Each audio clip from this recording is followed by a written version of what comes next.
Sí, perquè m'obliguen des del club, però també perquè m'agrada cuidar-me. No, pero antes de los partidos y de entrenar intento no comer chocolate, pastas. Un mes antes solo de las competiciones. Sí, aquest últim any, sí.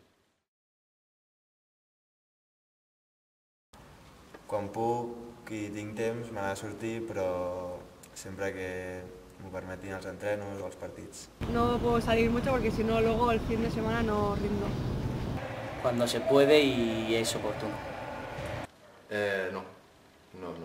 En temps de temporada, doncs, surto lo just. Espero que el meu futur sigui el bàsquet, però per molt que sigui el bàsquet, després la carrera esportiva és curta i per tant sempre has de tenir alguna cosa. I espero que Minef pugui també guanyar-me la vida. Con el fútbol femenino no hay mucho futuro, por lo tanto, según mis estudios. La lucha me puede abrir muchas puertas y lo que estoy estudiando hará que esas puertas siempre sigan abiertas. En la carrera, sin dubte. Al temps lliure. Pues que no tengo libertad, estoy como atada a algo, a unos horarios y me gustaría tener más tiempo para mí, a mi aire.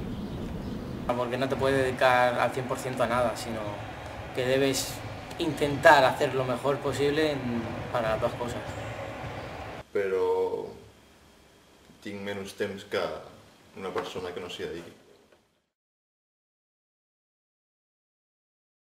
En l'equip contrari. En mi familia, sobre todo mi padre y mi madre. En nada, intento no pensar en nada para poder estar lo más tranquilo posible. Fer-ho el millor possible i no fer-me mal.